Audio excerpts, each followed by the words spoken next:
like to invite everyone to join us back in the room. We're going to carry on to another topic, which is renewables initiatives beyond mining and the lessons that can be learned from other energy-intensive sectors. Just before we begin, I would just like to mention yesterday or last night we had a very exciting announcement from Oz Minerals on their new collaboration, their Innovation Energy Hub. And they've got a website, which is www.energycollaboration.org, which provides some more details on the opportunities there to collaborate on energy innovation in mining. And we'll send those details to you as well on the presentations. So we've got a couple of presenters followed by a panel discussion for this session. So firstly, it is my pleasure to introduce John Dee. John was awarded Australian of the Year in 2010 and is also the Australian coordinator for RE100. He's an award-winning social entrepreneur, broadcaster, and campaigner.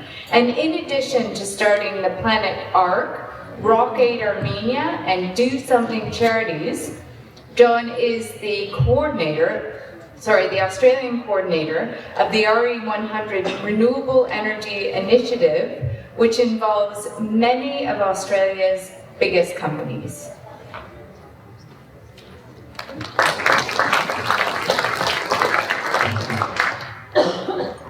Good afternoon, everyone. I can see people are slowly coming back from lunch, which is good. I want to take you through RE100 with regards to the initiative and the kind of companies that are coming on board, and give you some case study examples of the caliber of companies that are coming on board, and also the significant amount of energy that they're using, because I think that's got a lot of relevance to a lot of people who are here today. So why do we need RE100? I think there's a really simple explanation for that. It really comes down to issues of population and consumption. So I was born in 1964, and since then the global population has doubled around the world. But unfortunately, we haven't just doubled our consumption, because quality of life has become so much better. We're now in a situation where people are consuming more, and as we're consuming more, we consume more resources, but also, of course, we're consuming significantly more energy as a result. So even though global population has doubled, and by the time it gets to 2050 we'll have tripled since I was born, we're in a situation where we're using way more energy than we can, and we obviously are now seeing the climate impacts of that. So the bottom line is we need to do more with less. But we also need to do things differently. So my presentation really is going to be about how can we do things differently in a way that is actually not just good for the environment, but also is good for the bottom line. And that's one of the key focuses that we have at the RE100 initiative.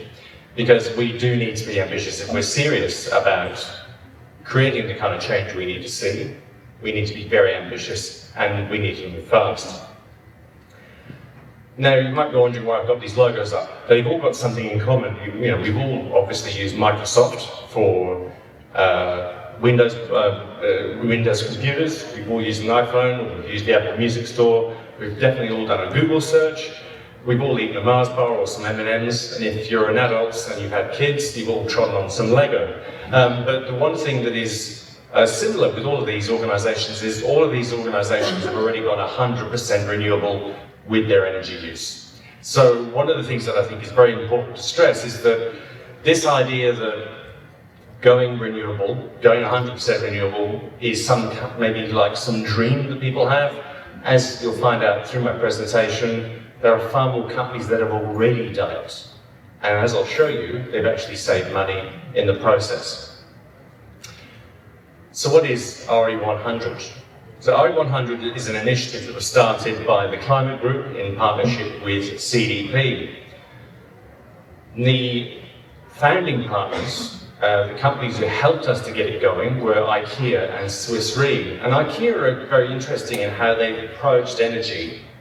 You can see from this particular image, this is the Moore Park, like here in Sydney, near the airport. So if you ever come into the airport and look out the window and you see an absolutely enormous roof, totally filled with solar panels, that's IKEA. So they're getting an enormous amount of energy from this, enough to run the store. So in summer, they don't have to rely on the grid. The grid is really there as backup. They're actually exporting power from the grid and powering that huge superstore at the same time, which, as you can imagine, is using up an extraordinary amount of energy. But on normal summer days, they're getting more than enough to power the entire store from that, and obviously saving a significant amount of money in the process. So who is actually in RE100? RE100 is about getting major companies to commit to going 100% renewable by an agreed set date, and to be open to being to submitting those figures. They can be independently audited, to be verified. And so we've got some of the world's biggest companies involved. So if you look at this, you can see Nestle, Microsoft, Nike, Apple, Starbucks, Facebook, Walmart. You've got General Motors, Philips, eBay, BT. You've got, as I said, all the other companies I've just mentioned. We've got a huge array of the world's most respected brands have already signed up and committed to go 100% renewable. In total, we've got 179 companies that have now signed up who are committing to do this. And I'm glad to say it's growing. Every week we've got some major new company that's actually signed up. And obviously, talking to you guys today, we're very keen to get major energy users in the mining sector to join us as well. So I'm here basically to pitch you to join up with RE100. I'm glad to tell you there's actually one major company in the room that we are having very positive discussions with already. Now, what if RE100 was actually a country? How big would it be in terms of energy use? Well, we'd be the 23rd largest electricity user in the world. So the combined energy use of the 179 members is very significant. And by combining together under RE100, we send a very clear message to the energy market that we can use and consume a huge amount of energy, and we're going to go 100% renewable with that. It sends a very strong positive message to the market. I'm glad to say that 76 of those 179 companies actually have operations in Australia. So for those of you who are in the energy game, in the renewable energy business, we're going to be in a position where we can generate significant amounts of new orders for renewable energy throughout Australia. I've also started approaching major companies to get Australian companies to sign up. As you might have seen, Financial Review and others have given us quite significant media coverage. We've had Mike Cannon-Brookes, the billionaire co-founder of Atlassian, also on Q&A, talking about RE100. He's been talking about us in newspapers, being an extremely good ambassador for the organisation. So Commonwealth Bank were the first to sign up, but we've also got Westpac and Bank Australia, and we are in discussions with the other major banks about them coming on board. We're very confident that they will be joining us. Atlassian, as I said, have joined up, and you might have seen on June 5th, QBE Insurance also announced that they're going 100% renewable. We're in quite active discussions with 15 other companies already, so you can expect to see quite a few announcements from us over the course of this year. One of the things I think is really important, we've heard a lot about renewable energy. I want to take one step back and use Commonwealth Bank as an example of a really good energy policy. There's a temptation sometimes just to look at the energy you're using and go, right, let's go and look at making that all renewable. But the best thing to do, as Commonwealth Bank have shown, is, well, first of all, reduce your energy use. So they've got a really good energy policy where, since their baseline, they've more than halved their use of energy. They've now rolled out renewables onto over 60 branches and offices, and they can monitor that live from a single location anywhere in the world. They do that from their headquarters. And they've also got a significant wind power purchase agreement that is going to be supplying more than 65% of their power from wind power sources. And they plan to be 100% renewable by 2030. But I think the reality is they will be 100% renewable but before then. So that begs the question, what about, is 100% achievable? That was a question that was asked yesterday. Is 100% achievable on mining sites within the mining sector? It's certainly achievable within conventional industry. 38 of our members have already met their target of going 100% renewable or incredibly close to it. They'll get to it within the next year or two. So we've already got, and these are like really well-known brand names. I've named 5 of them, but there is a lot more like Facebook and others who are going to achieve that. And some of those, like Facebook, are using and Google are using extraordinarily large amounts of energy for their data centers. So let's talk about heavy energy users, because if you see someone like QBE Insurance, you look at that and think, well, that's just a bunch of office blocks. Of course, that's going to be relatively easy to do. So let's have a look at some of the heavy energy users who are now switching towards renewable energy. This is one of my favourites. A subsidiary of Norwegian aluminium business Norsk Hydro use an extraordinarily large amount of renewable energy, and they've now signed a 29-year wind power contract. And I'm glad to say within Norway, 100% of their Norwegian aluminium operations are 100% powered by renewable energy. So they've already done it within a major energy user like within the aluminium sector. Sanjeev Gupta is very interesting. I'm sure most of you are familiar with him, so I won't go into too much detail, but he's come out very publicly saying that he's going to be utilising renewable energy and batteries and storage to drive down his energy costs, to make that company a lot more competitive. And that I think was one of the messages that we were hearing yesterday. The days of having token solar systems or wind power systems at mining sites and having that heavily subsidised by government, that's definitely a thing of the past. We're now seeing, and I'm going to talk about this later on in the closing session, we're now starting to see renewable energy being implemented at mining sites, providing significant amounts of energy without subsidy. And I think that's the way it's going, because at the end of the day, this is about improving the bottom line. And Gupta's business plan, as you might have seen in the Fin Review and elsewhere, is that he believes he can actually make that steel business very profitable. And one of the main ways he's going to do that is by driving down energy prices by using renewables. And we all know how much steel he uses.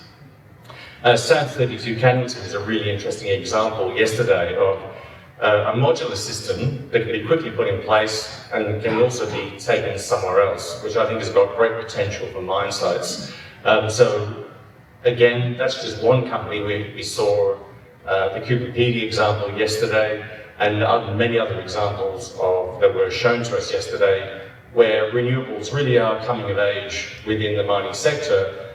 And if any of you are following the actual costs of solar and the cost of wind, that cost has been reducing dramatically over recent years. Over the last 10 years, the cost of solar in conventional circumstances has come down by 80%.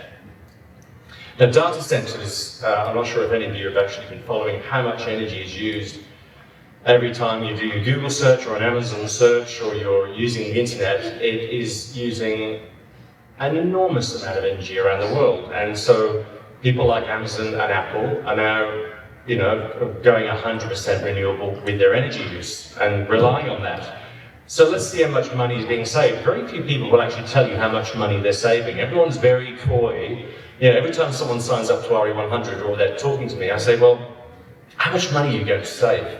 You can tell me, please tell the public. And everyone's really coy about just admitting how much is being saved. But Lisa Jackson, who's the head of energy and sustainability at Apple, was quoted by the New York Times at a Wall Street conference where she said she expected the company to save hundreds of millions of dollars over the life of the contract. That's their renewable energy side of things. And they've already gone, as you might have seen in the media, they've gone 100% renewable already. So we're seeing, at least behind the scenes in industry events, companies like Apple admitting that they're going to save an extraordinarily large amount of money. And if you are not looking at renewables with that same lens, you're making a very big mistake, because there's absolutely no doubt that renewable energy has the potential to save significant amounts of money. In terms of driving major operations, Sundrop Farms is a bit different. Sundrop, as you might have seen in the media, has actually lost money, but what it has actually shown is the ability for solar thermal plants like this. It's growing 15,000 tonnes of tomatoes a year for Coles. It's desalinating about 1 million litres of water a day for this tomato plant operation in Port Augusta. And again, just showing the potential of trying a totally different approach. This one is solar thermal. Just shows that you can actually set in place a major operation like that that uses a lot of energy and can deliver on a regular basis on the contracts that it's signed. Now, it's not just about operations with plants. One of the things that I think is really important to look at is the electrification of transport. You know, we already see here in Australia, we've got 26 electric buses, and we're told how we are leading the world in this way. What you're never told is the fact that China now has 428,000 fully electric buses. And that is really where the world is heading. If you look at companies like DHL, they've now actually got a subsidiary which is making electric vans and trucks, because they see that not only is that going to save them money, a significant amount of money on their transport costs, they see an opportunity to actually sell electric trucks and vans to other delivery companies. So it's actually now become a brand new business operation for them. But IKEA is a good example, again, as one of our members, where they've committed to go 100% electric with all of their truck deliveries by 2025. And I think you're going to be seeing, this has been touched on yesterday, we're going to be seeing a lot more electrification on mine sites. And if you think about the savings in, the ventilation energy use savings by having electric vehicles underground is going to be significant. But we're already seeing around the world, if you look online, some really huge trucks that are now being electrified. So you're going to be seeing a lot more of that as we go forward. So why should your company get involved with RE100? I've got a few kind of examples. I think the best one is the bottom line benefit. Energetics have done the numbers on a lot of the existing power purchase agreements that have been put in place using renewable energy, and a well-negotiated PPA, this is their quote, can potentially provide savings between 15 to 47% on the energy component of a typical electricity bill expected in 2020. Now, do bear in mind that renewable energy just keeps coming down in price. So the potential to keep those savings there or even get better, there's nowhere else you can go where you're going to be getting those kind of savings from a financial perspective. I think if you join something like RE100, you're joining a lot of other companies who've made that commitment already, and it's going to send a very strong message to customers and stakeholders that you're serious about your commitment to positive change. We see enough kids around, doing these school strikes, feeling very strongly about it. Some people in the population don't really care about climate change, but the reality is, if you look at the polls, there's a lot of people out there in Australia and overseas who are very concerned about it. And this is a very easy way, one part of the way in which you can actually tackle that issue. Now, in closing, what I want to look at is, how quickly are things actually changing? What was exciting for me yesterday, and I'll talk about this later in the closing session, it is amazing how fast things are changing here within the mining sector. We saw some great case studies yesterday. I didn't feel personally that by the end of the day, I hadn't realised just how fast things were changing in the mining sector. The really positive case studies we were all shown yesterday show where the future's heading.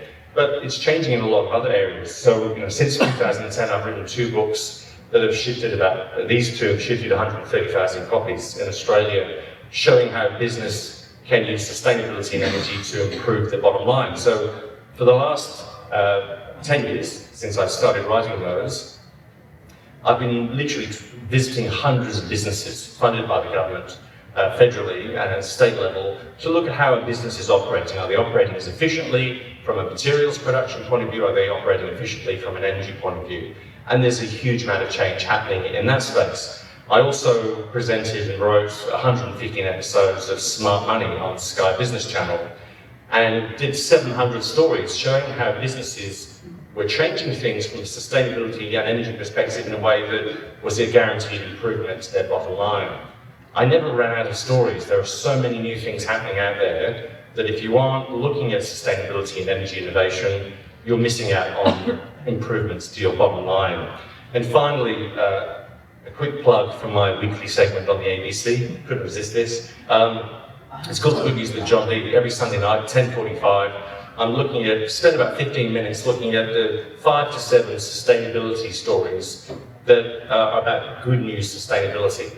And a lot of them, most of my stories are about businesses who are improving the bottom line through innovation and through energy savings. And so there's a lot happening. So the reason I mentioned these was not just to plug stuff I've done, but to show that actually If you look into it, there's a huge amount happening. Most of the positive stuff happening in climate change around the world is being done by businesses. And they're moving really, really fast. So if your business is not engaged in that process, I think you're really missing a trick in a way that will benefit your public profile and benefit your bottom line. So in closing, I want to look at what are the key learnings that we've had. We definitely know the public want to see positive action on climate change. And this is something that the mining sector can very easily get into. The transition to renewables and storage is happening far quicker than most people actually realise. If you were to read certain newspapers in this country, you'd assume that, it's all going backwards. It's not. We're doing some amazing work in Australia on the rollout of large-scale solar and wind. Far more than people actually realise, both in the business sector as well as by the public. As I showed with Apple and with other people I've spoken about, the business case for renewables is incredibly strong now. If you have not actually sat down and costed renewables for your operation, you might as well go and work somewhere else. From a bottom line perspective, it's imperative that you all now start looking at costing renewables for your operations. Even if it's not quite right for you now, it will be within a very short period of time.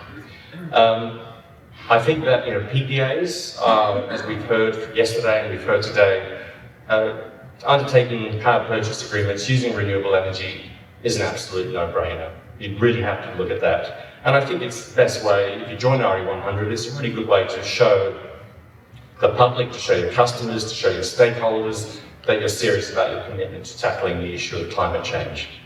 But the final thing I wanted to point out was that we're a great team at RE100. We have got 179 really major global brands who've joined in, all using enormous amounts of energy, and we've joined forces. And the mining sector is a sector that's shown that it is serious about sustainability. Every time I come to a mining sector function, you meet a whole bunch of really intelligent people who are really committed to positive change. You've contributed a huge amount to the economy, and this is a great opportunity to join RE100 and also contribute to tackling climate change. If you would like to get in touch with me, here's my details. There's my mobile, as well as the email address. If you would like to, or I'll be hanging around, I'm also going to come amongst you later during the closing session. Please tap me on the shoulder, I'm very happy to give you my card. Thanks for listening.